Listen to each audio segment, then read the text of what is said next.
You are listening to Historyman, a project of ekbarnes.com, where we walk in the footsteps of heroes and proclaim freedom reigns.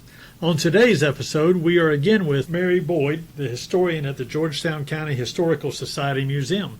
We're going to be talking about Georgetown, South Carolina, and its role in the American Revolution.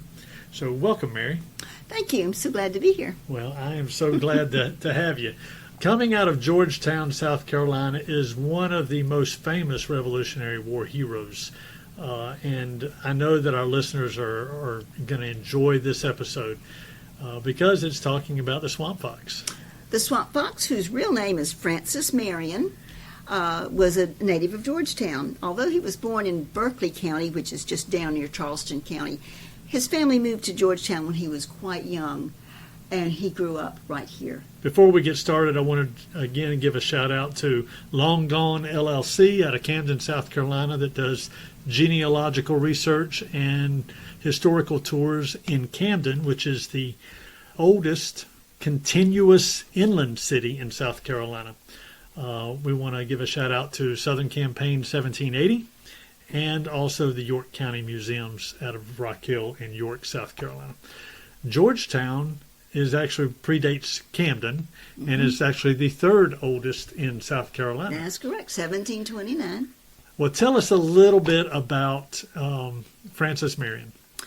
Well, Francis Marion walked the streets of Georgetown from a very early age. He thought at the age of 14 he would go to sea and have the life of a seaman. So he signed on to a schooner leaving our port of Georgetown right here on Winyaw Bay. Spent 2 weeks in a lifeboat and discovered that he did not want to be a seaman after all. So he finally made it back to Georgetown and decided he would take up farming. Well, the Indian Wars around 1759, 1760 were a real problem going on. So I'm going to stop you right there. When people think about Indian wars, they're thinking about Westerns, they're talking about the West. We're actually, and if you go back far enough, you think, you had the Cherokee up in the mountains of South Carolina and North Carolina. What Indians are you talking about here? And we're talking about on the coast here. Mostly it was part of the Cherokee War. Okay. And Francis Marion was like many young men who wanted to defend his farm and save his property from the raids of the Indians that were rampant in the area. So he joined the army and fought against the Indians. One of the most important things that he learned in observing the Indians was how they conducted their raids. They were very stealthy. They sneaked in, they hid, they waited until just the perfect moment to strike. And that knowledge is what he brought to the Revolutionary War a little bit later in his guerrilla warfare tactics. Now, Francis Marion was involved with the Revolutionary War starting in 1776 with the Battle of Fort Moultrie. He was present, and the British were repelled at that battle, and they did not bother us here in South Carolina in great force until they took Charleston on May the 12th, 1780. Now, a week before that fall of Charleston, after about a 6-week siege, Francis Marion was visiting in a home at 106 Tradd Street in Charleston. Now, the tradition at that time was for the host, and this was an all-gentleman party, the host would lock all the doors and pocket the key, and nobody could leave until all the liquor was consumed. And that was a common practice among gentlemen of that time. Well, Francis Marion was not a drinking man, so he found a way to leave the party. He sneaked up to the second floor and jumped out of one of the windows. Well, he broke his ankle in the fall, so he had to limp away and go recuperate at a friend's plantation outside of Charleston. 1 week later was May the 12th, 1780, when Charleston fell to the British, and Francis Marion was not there. Because of that, shall we call it a lucky break? Pun intended. Now, his name would have just been on a list of prisoners taken in Charleston had he been present. Instead, he escaped and he continued his guerrilla warfare efforts against the British and became one of South Carolina's most revered Revolutionary War heroes. Now, you would not think that Francis Marion would amount to much when you read the descriptions of his physical appearance. We have no images of him. There are no paintings of Francis Marion done, no drawings, and the physical descriptions say that he was very short. He was only about 5'2". He had knocked knees, as they say, or was bow-legged. He had a large bulbous nose. His eyes were set too close together. But despite his physical appearance, the man had charisma. His fighters in his ragtag army were the militia, and that means just the local farmers, the doctors, the townspeople, the shop owners. Whenever the call came, they arrived. They were loyal to the point that they could be. They're not in the army. They're not paid. There are no uniforms. There are no regulations. They're just hit and miss, but loyal as anyone could want. They would need to leave and go back to their planting, go back to see about their families. They were excused, or they just said, I gotta go, and they left. But when the call came, they answered the call. So do you know anything about his ancestry? Was he not a French Huguenot? Indeed he was. His father came from an area of France, Arion, Aryan, so put an M apostrophe in front of that, and that's how the name Marion came about. So his father came over as a French Huguenot and settled near Monk's Corner, South Carolina, another colonial town. So what is the background of the French Huguenots? They were oppressed. Finally, the Edict of Nantes was passed, which gave them a good bit of freedom, and they were able to worship and go about their lives as everyone else. And then the Edict of Nantes got revoked. So this is coming out of the upheavals of the Roman Catholic Church and the Protestantism and those things that were in going France, on. yes. In France. Well, in France, in Europe generally, Right, yes. Right. So, not being, or suddenly not being welcomed, many of them came to America. A lot of them went to Nova Scotia and large French settlements there, which is why much of Canada is French. Right. Many of those same people came to Charleston. Some of them went on to New Orleans and the coast of Louisiana, and they were called Acadians, and that word has gotten corrupted to the word Cajuns, Gotcha. which All right. is part of that same movement that brought the French Huguenots to Georgetown, brought the Cajuns to Louisiana. So he ends up here in Georgetown. Mm-hmm. His plantation, is it here? No, his plantation is called Pond Bluff, and it was back in Berkeley County where he was born. I see. After the Revolutionary War was over, he went back to Pond Bluff, but found it had been burned, was in ruins, but somehow he managed to scrape enough money together to get it going. He was never paid by the government for his military services. He was a general in the regular army under George Washington. All of his men were not. They were just the local militia. But he never got paid, so he was given a command of one of the small forts near Charleston. So he did derive a little bit of income from that. He married Mary Vidot, Mary Esther Vidot, and she had a good bit of money. So he was able to revive his plantation, and he and Mary Esther, they're in their 50s by now, and they lived there happily until he finally died in 1795. Wow. Today, you won't find Pond Bluff. It is under the waters of Lake Marion. In the mid-20th century, when the Santee Cooper Electric Company was going to build these hydroelectric dams and lakes, the land for one of their lakes was where his plantation was located. So today it's underwater. So what are some other stories of Francis Marion here in Georgetown? Well, there are several legends about him. One thing is that he was called the Swamp Fox. Legend has it that British Lieutenant Bannister Tarleton gave him that nickname. But we find that that is not true. According to a couple of books that I've read, the name Swamp Fox may have been mentioned by Bannister Tarleton, but it was not really attributed to Francis Marion until 1829, when South Carolina poet laureate William Gilmore Simms wrote a poem, and that's the first time you'll ever see the Swamp Fox associated in a positive light to Francis Marion. If Bannister Tarleton said it, it was a vile insult. Another legend of Francis Marion is that he walked on water. Well, maybe.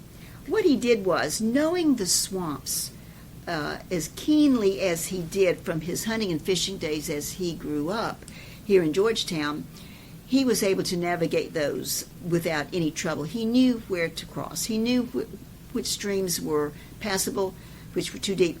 And their tidal influenced also. So at low tide, he would build small flat bridges over the areas where it was safe for him to cross. But when the tide came up, they're covered under 2 or 3 inches of water and invisible, but known to him.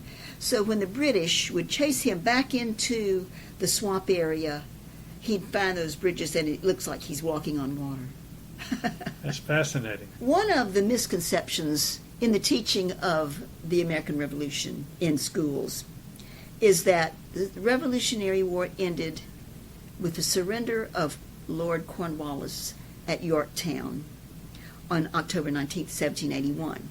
Not so. South Carolina was still occupied by the British.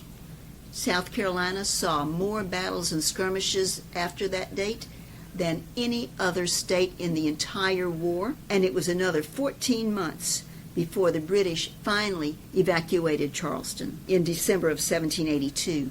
And Francis Marion was one of the last standing armies against the British. Not wishing to seek revenge, which was one of his greatest attributes, he did not go into Charleston to see them off. He and his men just quietly disbanded and went home. Almost like Cincinnatus, right? The Roman general, the Roman citizen general who went back to his home right after the war that he fought in. And on Francis Marion's tomb is a statement of his life. It says, "He lived without fear and he died without reproach." He had no reason to regret anything he did in the Revolutionary War. He was not vengeful. He did not wreak revenge on the enemies as so many on both sides did.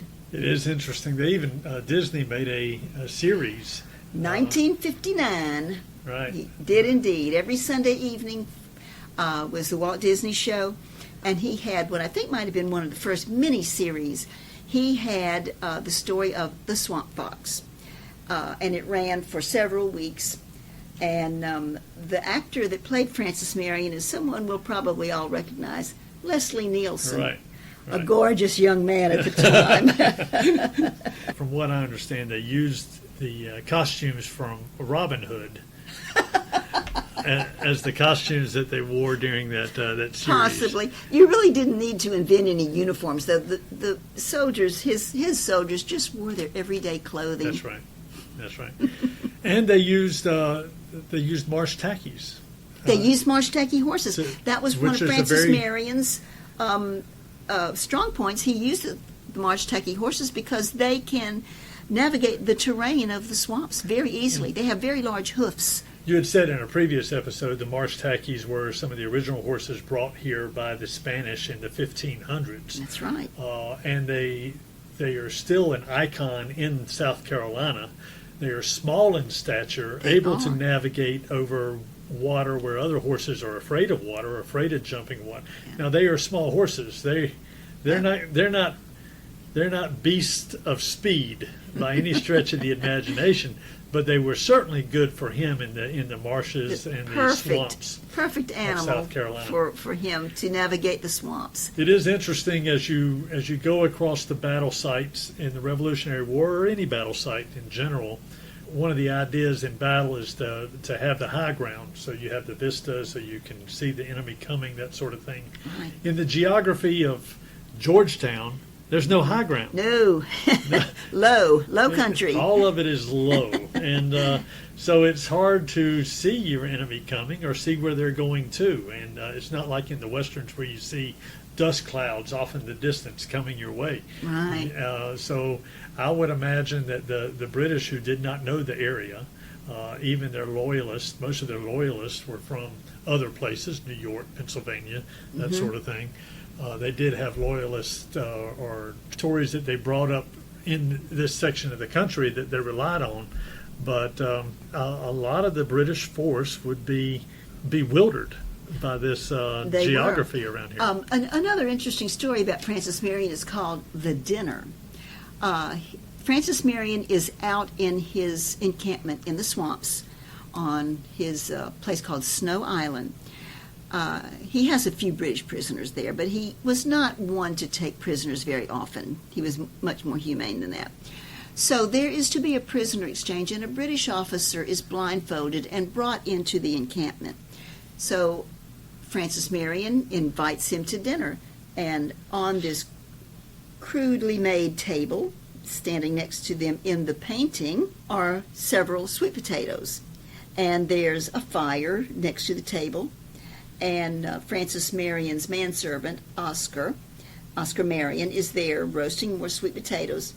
And he said, "Sir, if you will join us for dinner." And the British officer said, "This is all that you have to eat?" He said, "Yes, and we are grateful for the bounty of the land." So the evening went on, and when the officer returned to his regiment, he said, "I am resigning my commission. I will not fight against people who are that dedicated to their cause." So he was so impressed with Francis Marion and how they were getting along on so very little that he said, "You can't beat these people." Right. And it's a precursor to the guerrilla wars, even like in Vietnam. Nicaragua. In Nicaragua. In fact, the people in the Nicaraguans copied Francis Marion's. I remember Ronald Reagan saying they have studied Francis Marion's techniques.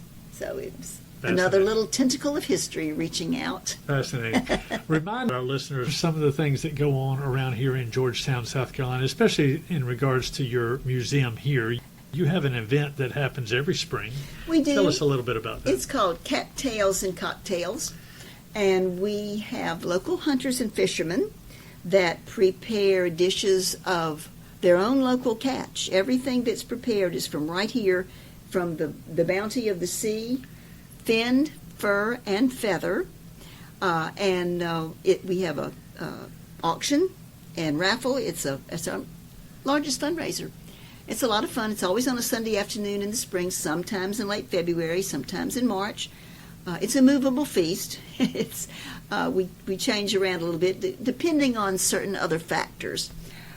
So it's just a lot of fun, live music, and please go to our website, our Facebook, to see about the details of the upcoming festival. And if they need to reach you by an email, how would they reach you? Simply info, I-N-F-O, at GeorgetownCountyMuseum.com. Thank you so much, Mary. Our We've pleasure. enjoyed our time with you. Thank you. Good.